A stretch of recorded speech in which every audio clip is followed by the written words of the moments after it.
Vista a la carta, en diálogo directo con los protagonistas de los hechos.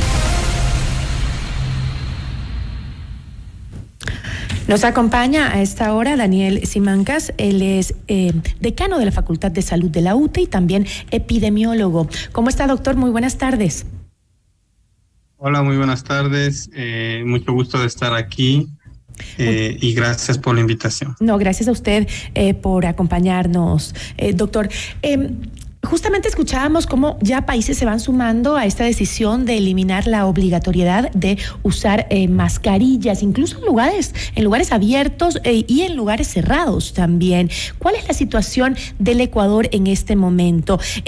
Los niveles de vacunación y también el control de la pandemia, ¿alcanzan los niveles de Europa como para decir vamos a deshacernos de la obligatoriedad de usar mascarilla?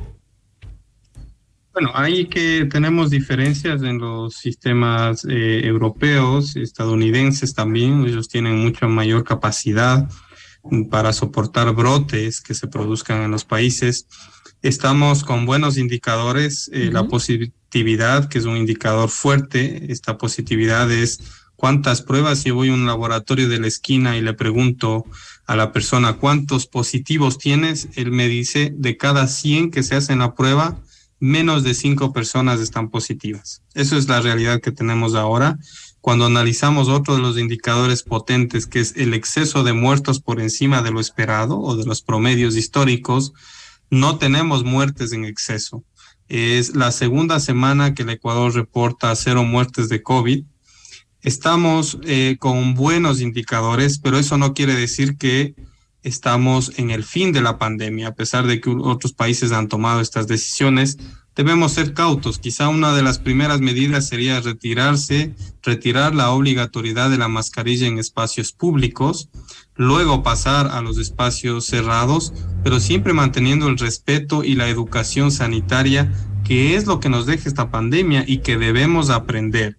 Debemos aprender de educación sanitaria para evitar otras infecciones y también para evitar el contagio por COVID en lugares especialmente poco ventilados, que yo no estaría de acuerdo de ya retirar completamente las restricciones. Ahora, escuchaba también que Colombia va a empezar a partir del próximo mes, me parece, con el retiro de la obligatoriedad del uso de la mascarilla, pero ¿cómo ha visto usted que han mantenido el control de la pandemia los países que ya han decidido hace algunas semanas retirar el uso obligatorio?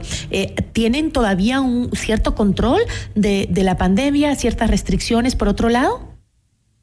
Bueno, lo que han visto es que no hay cambios significativos en la evolución de la pandemia, no ha aparecido una nueva variante y ya prácticamente o más de la mitad del mundo se contagió con esta variante Omicron. Nosotros no fuimos la excepción. En enero y febrero de este año, incluso antes en diciembre, más de la mitad del país se contagió. Y eso nos está dando la posibilidad de retirarnos quizá en espacios abiertos de mascarilla por una inmunidad híbrida, que es el conjunto de inmunidad natural por una infección, porque nos dio coronavirus, y por una vacuna, por la vacuna que está ahora con 2 dosis, más del 80%. Latinoamérica ha sido una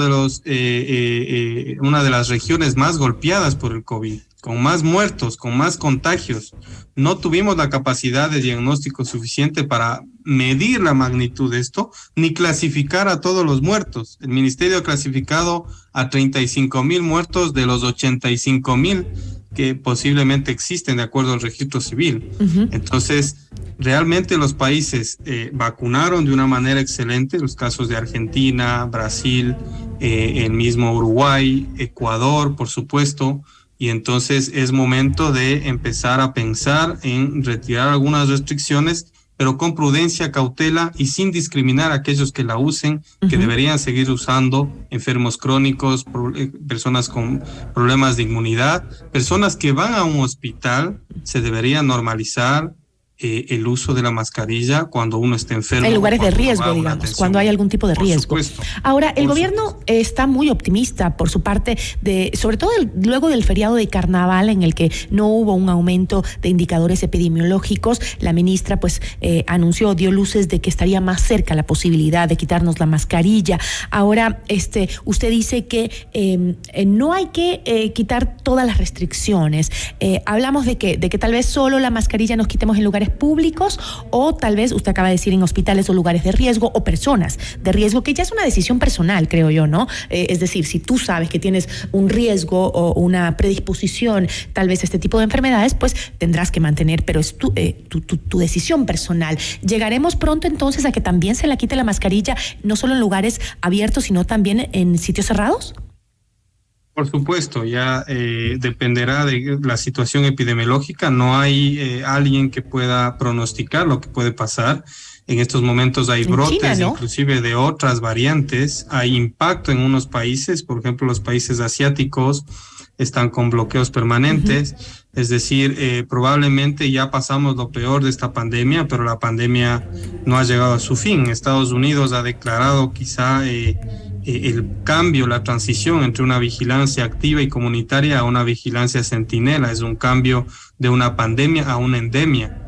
Eso es lo que debería pasar en el Ecuador, pero por el momento tiene que quedar como una sugerencia el uso de mascarilla y no la obligatoriedad, que es lo que podría cambiar, pero con una campaña de comunicación efectiva del riesgo a la población, de que todavía hay casos, todavía hay muertos, de que no hay gente que se ha vacunado con esquema completo, que ahora son 3 dosis y no 2 dosis, llevamos cerca del 40% de tercera dosis.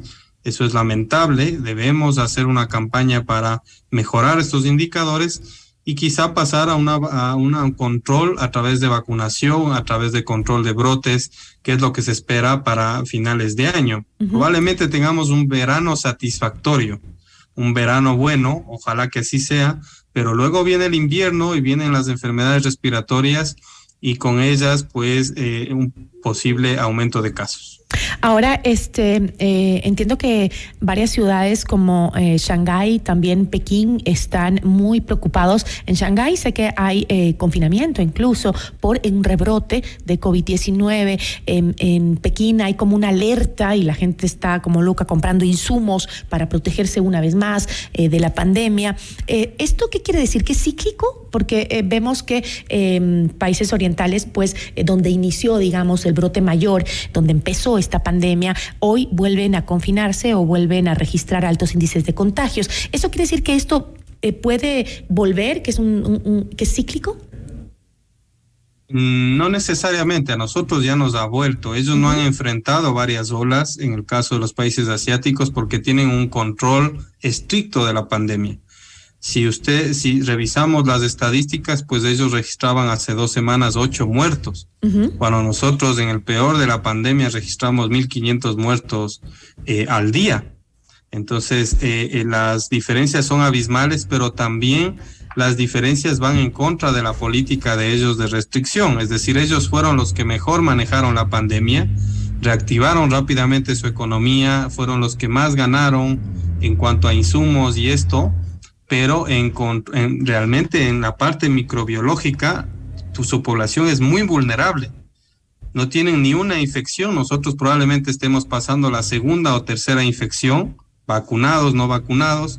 Sus vacunas son de muy poca efectividad y ya para las variantes Omicron ya prácticamente no sirven. Por eso aquí en el país, por ejemplo, no se pone refuerzo con Sinovac, sino con AstraZeneca y Pfizer. Entonces, vacunas inefectivas, poca población contagiada, hace las manifestaciones por los confinamientos, pues hacen un caldo de cultivo para que explote el COVID en estos países. Pero definitivamente tenemos diferencias.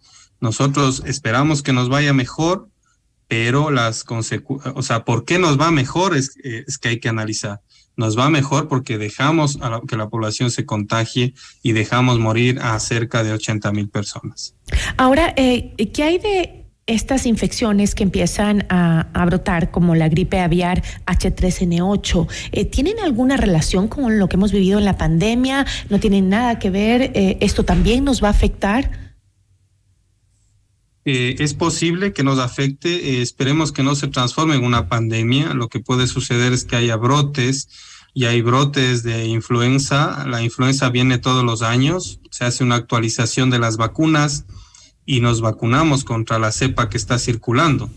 Entonces, en este caso, quizá estamos mucho más atentos por el tema de la pandemia, hemos aprendido algo a reaccionar rápidamente, pero esperemos que estos brotes, que son esporádicos por el momento, no se transformen en pandemia, no tengan un comportamiento pandémico. Así que hay que esperar, pero hay que estar vigilantes, hay que hacer vigilancia ya de estos casos y que no nos pase lo que pasó en Wuhan, ¿no? Que salieron 5 millones de personas a todos los lugares del mundo con esta infección y pasó lo que pasó con la pandemia COVID-19. Así que hay que aprender algo de esta pandemia, educación sanitaria, vigilancia epidemiológica activa, más ciencia en las decisiones, y eso es lo que esperamos, haber aprendido algo de esta pandemia. Honestidad y transparencia también, porque se ocultó por mucho tiempo el brote de esta enfermedad y pudimos haber reaccionado mejor y se hubiesen evitado muchas muertes también, ¿no? Yo le agradezco muchísimo, doctor, por habernos acompañado. Estamos a las órdenes, es un placer siempre. Muchas gracias a todos. Una buena tarde. Daniel Simancas, decano de la Facultad de Salud de la UTE y epidemiólogo.